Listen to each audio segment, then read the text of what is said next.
Mikhail Bulgakov, Récit d'un jeune médecin, aux éditions de l'Âge d'Homme, 1984. La trachée en acier. Ainsi, je restais seul. Autour de moi, les ténèbres de novembre et leurs tourbillons de neige. La maison était ensevelie, les cheminées s'étaient mises à hurler. J'avais passé les 24 années de ma vie dans une ville immense, et je pensais que la tempête de neige ne hurlait que dans les romans. En fait, elle hurle bel et bien. Les soirées ici étaient particulièrement longues. La lampe, avec son abat-jour bleu, se reflétait dans le noir de la fenêtre, et les yeux posés sur cette tache qui brillait à ma gauche, je rêvais. Je rêvais du chef-lieu à 40 kilomètres de moi. J'avais une envie folle de fuir là-bas, d'abandonner ce poste. Là-bas, il y avait l'électricité, 4 médecins auxquels on pouvait demander conseil, et, quoi qu'il puisse arriver, ce n'était pas aussi terrible. Mais il n'y avait aucune possibilité de fuite, et par moments, moi-même, je me rendais bien compte que je faisais preuve de faiblesse. N'était-ce pas précisément pour cela que j'avais fait mes études à la faculté de médecine? Mais et si on m'amène une femme pour un accouchement anormal? Ou bien supposons un malade avec une hernie étranglée? Que faire? Apportez-moi donc vos conseils, je vous en prie. Il y a 48 jours que j'ai terminé la faculté avec mention très bien, mais la mention est une chose et la hernie en est une autre. Une fois seulement, j'avais eu l'occasion de voir le professeur opérer une hernie étranglée. Lui opérait, et moi, j'étais assis dans l'amphithéâtre, et pas plus. Souvent, à la pensée de la hernie, je sentais une sueur froide couler le long de ma colonne vertébrale. Tous les soirs, après avoir bu mon thé, je restais assis dans la même position. À ma gauche, tous les manuels d'obstétrique chirurgicale avec sur le dessus le petit Döderlein, et à ma droite, 10 tomes différents de chirurgie opératoire remplis de schémas. Je geignais, fumais, buvais mon thé noir tout froid. Je m'étais endormi. Je me souviens parfaitement de cette nuit. C'était le 29 novembre. Un vacarme à la porte me réveilla. 5 minutes plus tard, j'enfilai mon pantalon sans pouvoir détacher mon regard implorant de ces livres divins de chirurgie opératoire. J'entendais un crissement de patins dans la cour. Mes oreilles se faisaient extraordinairement sensibles. En réalité, c'était encore plus terrifiant qu'une hernie ou qu'une présentation transversale. On m'avait amené au poste hospitalier de Nikolskoï à 11 heures du soir, une petite fille. La garde malade me dit d'une voix sourde: « La petite est faible, elle meurt. Je vous en prie, docteur, venez à l'hôpital. » Je me souviens avoir traversé la cour, m'être dirigé vers le réverbère à pétrole de l'entrée de l'hôpital, sans cesser de le regarder scintiller, comme fasciné. La salle de consultation était déjà éclairée, et mon personnel au complet m'attendait, déjà habillé et en blouse. Il s'agissait de l'infirmier, Demian Lukic, jeune encore, mais très capable, et de 2 sages-femmes pleines d'expérience, Anna Nikolaïevna et Pélagie Ivanovna. Pour ma part, je n'étais qu'un médecin depuis 2 mois, et affecté à la tête de l'hôpital de Nikolskoï. L'infirmier, d'un geste solennel, ouvrit la porte en grand et la mère apparut. Elle entra comme un bolide, glissant dans ses bottes de feutre. Sur son foulard, la neige n'avait pas encore fondu. Elle tenait dans ses bras un ballot qui chuintait et sifflait à un rythme régulier. Elle avait un visage altéré et pleurait tout bas. Lorsqu'elle quitta sa peau de mouton et son foulard, qu'elle défit son ballot, j'aperçus une petite fille qui devait avoir 3 ans. Je la regardais et oubliais pour un instant la chirurgie opératoire, la solitude, l'inutilité de mon fatras universitaire. J'oubliais tout, résolument, devant la beauté de la fillette. À quoi la comparer? Ce n'est que sur les boîtes de bonbons que l'on dessine de tels enfants. Des cheveux naturellement frisés en grosses boucles couleur des seigles presque mûrs, des yeux bleus foncés absolument immenses, des joues de poupée. Ce sont les anges que l'on dessinait ainsi. Cependant, un étrange brouillard se nichait au fond de ses yeux. Je compris que c'était de la peur. Elle ne pouvait plus respirer. Elle va mourir d'ici 1 heure, pensai-je avec une certitude absolue, et mon cœur se serra douloureusement. À chaque respiration, la gorge de la petite fille se creusait, ses veines gonflaient et son visage rosé prenait une teinte légèrement violette. Cette couleur, j'en saisis immédiatement le sens et la portée. Je compris sur le champ de quoi il s'agissait, établis mon premier diagnostic à la perfection, et chose importante, en même temps que les sages-femmes qui, elles, avaient déjà de l'expérience. La petite a le croup diphtérique. Sa gorge est déjà encombrée par des pellicules et sera bientôt complètement bouchée. Depuis combien de jours est-elle malade? Demandai-je dans le silence attentif de mon personnel.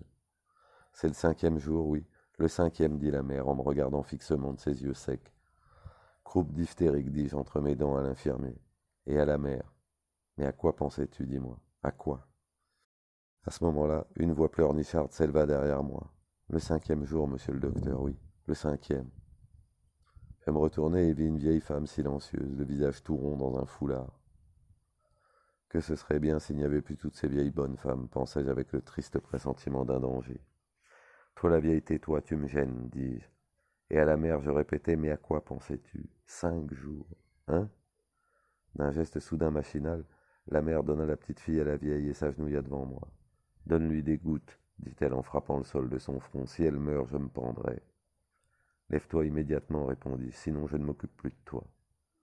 Dans le froufrou de sa large jupe, la mère se releva rapidement, prit la petite des bras de la vieille et se mit à la bercer. La vieille commença à prier, tournée vers le cadre de la porte. Quant à la petite fille, elle respirait toujours en sifflant comme un serpent. L'infirmier me dit, ils font tous pareil. Ah, ces gens. À ces mots, sa moustache se tordit sur le côté. Alors elle va mourir? Demanda la mère en me regardant, me sembla-t-il, avec une fureur noire. Oui, dis-je sans forcer la voix, mais avec fermeté. Aussitôt la vieille retroussa le bas de sa jupe et s'en essuya les yeux. La mère, elle me cria d'une voix hystérique, donne-lui, fais quelque chose, donne-lui des gouttes. Je voyais clairement ce qui m'attendait et je fus ferme. Et quelle goutte, s'il te plaît? Dis-moi un peu. La petite s'étouffe, sa gorge est déjà obstruée. Pendant 5 jours, tu as laissé mourir ta gamine à 15 kilomètres de moi, et maintenant, que veux-tu que je fasse? C'est à toi de le savoir, monsieur le docteur, dit la vieille d'une voix peu naturelle, tout en pleurnichant sur mon épaule gauche. Je me pris aussitôt à la détester. Tais-toi, lui dis-je. Et me tournant vers l'infirmier, j'ordonnai de prendre la petite fille. La mère la donna à la sage-femme. La fillette commença à se débattre apparemment. Elle essayait de crier, mais déjà sa voix ne sortait plus. La mère voulait la protéger, mais nous l'écartâmes. Alors, à la lumière de la lampe éclair, je réussis à regarder la gorge de la petite fille. Jusque-là, je n'avais jamais vu de diphtérie, si ce n'est des cas bénins rapidement oubliés. Dans sa gorge, on voyait quelque chose de blanc, comme déchiqueté, et qui gargouillait. La petite fille souffla soudain et me cracha à la figure. Mais je ne sais pourquoi je n'eus aucune crainte pour mes yeux, préoccupé que j'étais par mes pensées. Voilà, dis-je, étonné de mon propre calme, la situation est la suivante. Il est trop tard, la petite est en train de mourir, et rien n'y fera, si ce n'est une chose, l'opération. Pourquoi avais-je dit cela? J'en fus moi-même épouvanté, mais je ne pouvais pas le dire. Et si elle donnait leur accord? Cette pensée me traversa l'esprit. Comment cela? Demanda la mère. Il va falloir ouvrir au bas de la gorge et placer un tube en argent pour permettre à la petite de respirer. Alors peut-être nous la sauverons, expliquai-je. La mère me regarda comme on eût regardé un fou, et protégea la petite fille de ses bras. La vieille, elle, se remit à rabâcher. Tu n'y penses pas? Ne laisse pas ouvrir. Tu n'y es pas. Lui ouvrir la gorge? Va-t'en, la vieille, lui dis-je avec haine. Faites une injection de camphre, ordonnai-je à l'infirmier. Quand elle vit la seringue, la mère ne voulut pas laisser la petite fille, mais nous lui expliquâmes qu'il n'y avait rien à craindre. Ça va peut-être lui faire du bien, demanda la mère. Non, pas du tout. Alors elle éclata en sanglots. Assez, dis-je. Je sortis ma montre et ajoutai, je vous donne 5 minutes pour réfléchir. Si vous n'êtes pas d'accord passé ces 5 minutes, je ne me charge plus de rien. Pas d'accord, dit la mère d'un ton tranchant. Pas notre consentement, ajouta la vieille. Bon, comme vous voulez, dis-je d'une voix sourde. Et je pensais, voilà, c'est fini. Pour moi, c'est plus facile. J'ai dit et proposé ce qu'il fallait, les sages-femmes ont ouvert de ses yeux, elles ont refusé, je suis sauvé. À peine avais-je eu cette pensée que, d'une voix étrangère à la mienne, quelqu'un dit à ma place. Mais enfin, vous êtes devenue folle. Comment ça, pas d'accord? Vous faites mourir cette petite? Acceptez donc. Comment n'avez-vous pas pitié? Non, cria de nouveau la mère. Et intérieurement, je pensais, mais qu'est-ce que je suis en train de faire? Je vais bien l'égorger, cette petite fille. Mais ce que je disais était tout autre. Allez, dépêchez-vous d'accepter, mais acceptez donc. Regardez, ses ongles bleuissent déjà. Non, non. Eh bien, emmenez-les dans la salle, et qu'elles y restent. On les emmena par le couloir faiblement éclairé. J'entendais leurs pleurs et le sifflement de la petite fille. L'infirmier revint aussitôt. Elles acceptent, dit-il. Tout se pétrifia en moi. Cependant, je dis d'une voix distincte, stérilisez immédiatement bistouri, ciseaux, écarteurs et sondes. Un instant plus tard, je traversais la cour à toute vitesse. Et là, dans un crissement, la tempête de neige voltigeait comme un démon. J'arrivai chez moi et, comptant chaque minute, je saisis un livre, le feuilletai et finis par trouver un schéma de trachéotomie. Là-dessus, tout était clair et simple. La gorge était ouverte et le bistouri planté dans la trachée artère. Je me mis à lire le texte, mais je ne comprenais rien. Les mots, bizarrement, sautaient devant mes yeux. Je n'avais jamais vu pratiquer de trachéotomie. Oui, mais il est trop tard à présent, pensai-je. Et, Jetant un regard angoissé sur le bleu, sur les couleurs vives de ce schéma, j'eus la sensation qu'une affaire difficile, effrayante, venait de me tomber dessus. Alors, sans prendre garde à la tempête, je retournai à l'hôpital. Dans la salle de consultation, une ombre aux jupes bouffantes vint se coller à moi et une voix pleurnicha. Monsieur le docteur, comment ça? Ouvrir la gorge de ma petite, mais vous n'y pensez pas. Cette idiote de femme, elle a accepté, mais moi, je ne te donne pas mon accord, pas question. Je veux bien qu'on la soigne avec des gouttes, mais lui ouvrir la gorge, je ne laisse pas faire. Mettez-moi cette bonne femme dehors, criai-je. Et dans mon emportement, j'ajoutai, c'est toi l'idiote de femme, toi. Et elle, précisément, elle est intelligente. Et d'ailleurs, personne ne te demande rien. Dehors. La sage-femme saisit fermement la vieille et la poussa hors de la salle. C'est prêt, dit soudain l'infirmier. Nous entrâmes dans la petite salle d'opération et, comme à travers un voile, j'aperçus les instruments étincelants, la lampe aveuglante, la toile cirée. Une dernière fois, je sortis voir la mère à qui l'on venait juste d'arracher la petite fille. J'entendis seulement une voix rauque me dire « Mon mari n'est pas là, il est à la ville, il va arriver et apprendra ce que j'ai fait. Il me tuera. » Il la tuera, répéta la vieille en me regardant avec effroi. Qu'on ne les laisse pas entrer, ordonnai-je. Nous restâmes seuls dans la salle d'opération, le personnel, moi et Litka, la petite fille. Elle était assise toute nue sur la table et pleurait tout bas.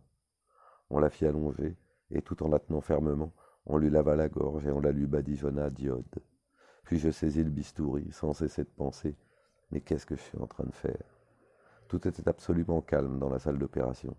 Je pris le bistouri et traçai un trait vertical sur cette gorge blanche et potelée. Pas une seule goutte de sang ne sortit. Je donnai un second coup de bistouri dans la petite bande blanche qui était apparue au milieu de la peau écartée. De nouveau, pas une goutte de sang. Lentement, en essayant de me souvenir des schémas de mes différents atlas, j'entrepris à l'aide d'une sonde recourbée de séparer les tissus extrêmement minces. C'est alors qu'au bas de l'ouverture, un sang noir jaillit de je ne sais où, inonda un instant toute la plaie et coula le long du cou.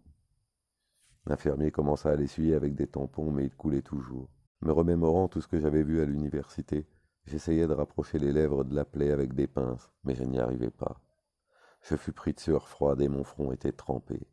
Je regrettais profondément d'être allé à la faculté de médecine, d'être tombé dans ce trou perdu. Dans un mouvement de désespoir méchant, je fourrai les pinces au petit bonheur près de l'ouverture. Elles claquèrent, et le sang cessa aussitôt de couler. Nous séchâmes la plaie avec des tampons de gaz. Elle était là, sous mes yeux, nette et absolument incompréhensible. Il n'y avait nulle part trace de trachée artère, et mon ouverture ne ressemblait à aucun des schémas.